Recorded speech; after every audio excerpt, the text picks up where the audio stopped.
안녕하세요. 최쌤의 농업톡톡의 최쌤입니다. 이번 주도 비가 많이 내렸죠. 올해 일평균 기온 0도 이상 누적 기온도 전년도보다 높고 비도 많이 오고 있습니다. 포도뿐만 아니라 대부분 농작물들이 기상의 영향을 많이 받고 있고 과수에서는 때이른 개화로 저온 피해를 우려하고 있습니다. 저온 피해가 대책이 없는 노지 비가림의 경우에는 발화를 조금이라도 늦출 수 있도록 아주 추운 날 외에는 측창을 열어두시는 것이 좋겠습니다. 요즘 저는 비료 공부를 하고 있습니다.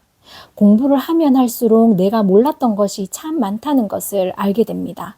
아는 것이 적을 때는 모르는 것도 적은데 아는 것이 늘수록 모르는 것도 는다는 것이 참 재밌는 일 같습니다. 이것저것 알려드리고 싶은 것들이 많은데 어떻게 하면 필요한 내용을 어렵지 않게 어디서부터 어디까지 설명드릴까 고민을 많이 하게 됩니다. 오늘은 아주 기본적으로 식물이 먹는 양분의 밥그릇을 한번 말씀드려보고자 합니다. 양분을 담을 수 있는 그릇은 토양입니다. 토양은 전기를 띠는데요. 마이너스 전기, 음의 전기를 띱니다. 온 우주 만물은 남자와 여자, 수술과 암술, 플러스와 마이너스, 음양의 조화로 되어 있습니다. 따라서 토양이 음이온이니까 이 토양에 붙는 것은 양이온들일 것입니다. 토양 양분들은 양이온도 있고 음이온도 있습니다. 우리가 주는 비료들은 물에 녹아서 양이온과 음이온이 됩니다. 양이온들은 토양에 붙어서 식물의 뿌리가 이 양분들을 흡수하여서 작물이 자라는 데 이용을 합니다. 음이온은 떠돌다가 식물의 뿌리로 바로 흡수되거나 지하로 빠지거나 남는 양이온과 결합하겠죠.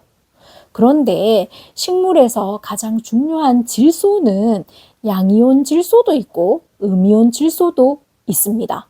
이것은 다음에 질소에 대해서 따로 한번 말씀을 드려야 될 것 같습니다. 토양은 종류에 따라서 음이온 개수도 다릅니다.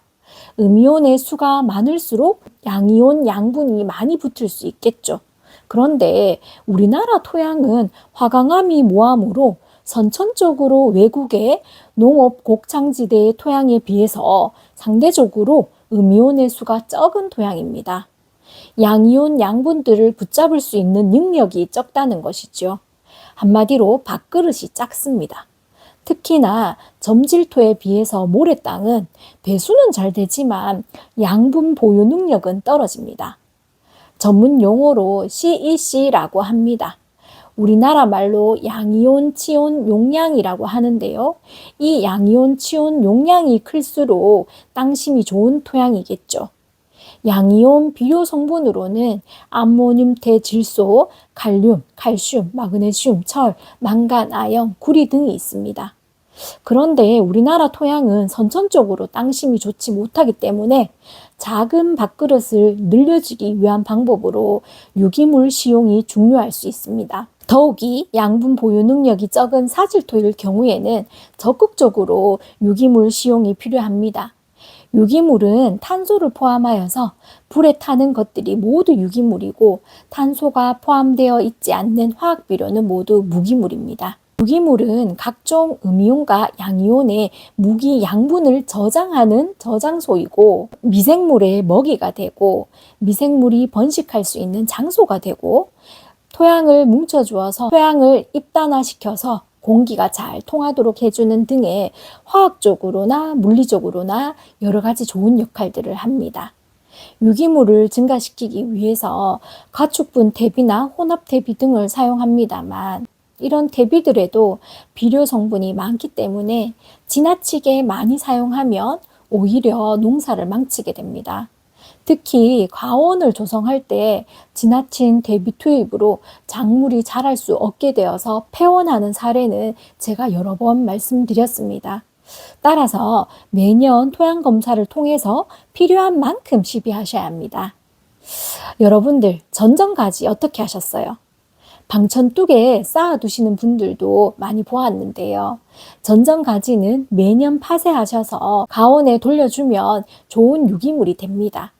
가지 파쇄기는 농업기술센터 농기계 임대사업장에서 빌려서 사용하시면 됩니다. 가원을 돌면서 팥의 가지를 바로 토양에 투입해도 되지만 이런 경우 가지가 대비화되어서 식물이 이용하는 데 오랜 시간이 걸릴 것이고 번거롭지만 다 모아서 발효시켜서 뿌려주면 양분의 이용 속도는 빠를 수 있습니다. 오늘 말씀드리고자 하는 핵심은 토양은 마이너스 전기를 띠고 있어서 양이온 비료와 결합되고 우리나라 토양은 마이너스 전기가 적기 때문에 양이온 비료를 붙잡을 능력이 크지 않다는 것. 그것을 보충하기 위해서 양수분을 좀 더 보유할 수 있는 능력을 키우기 위해서 유기물을使用하는데 가축분 대비에는 비료분도 많아서 많은 양을 투입할 경우에 오히려 뿌리의 양수분 흡수에 장애를 주어서 작물 생육에 해가 될 수 있기 때문에 토양 검정을 통해서 적당량을使用하시고 전정 가지는 매년 파쇄해서 가원에 다시 돌려주면 좋겠다는 것입니다. 늘 부족하지만 조금이나마 도움이 되었으면 좋겠습니다. 오늘도 최쌤이었습니다. 예, 생각보다 잘 뜹니다. 잘 예. 이게 놓고 나면은 이게 이제 수분 빠졌잖아요. 이거 이제 조금 있다가 여기 이제 물만 줘놓으면 됩니다. 물 한 번만 더 줘놓으면은 줘놓고 덮어놓으면은 이거는 거의 반쯤 뜬 거잖아요. 이게 파쇄기를 가지고 잘게 썰어놓으면은 이게 네. 금방 이렇게 돼버립니다. 이 파쇄기로 저렇게 잘게 썰려져요. 엄청 잔데. 옛날에 절단기를 하니까 큰 거 하니까 네. 이게 잘 안 되더라고요. 공간이 너무 많아가지고. 이제 준이가 주다. 이게 그렇구나. 이제 조금 있으면은 그냥 이게 아직 이제 저기 물을 안 틀어놔가지고 어느 것 때문에 물을 안 틀어놔서 물을 안 주는데 이 조금 있다가 이제 뒤집어가지고 이 안에 물 폭 줘놓고 덮어놓으면은 그냥 4월달에 끄집어내면 됩니다. 파보면은 안에도 다 이렇게 이제 다. 이게 지난주란 예, 얘기잖아요. 다 이렇게 돼 있잖아요. 어머, 이게. 세상에. 그죠? 이 그냥 이거 뭐 공간이 서면은 이렇게 가지고 쌓아놓고 와, 기몰로. 예, 뭐 한 시간 얼마 안 지나면은 그냥 털어내면 돼요.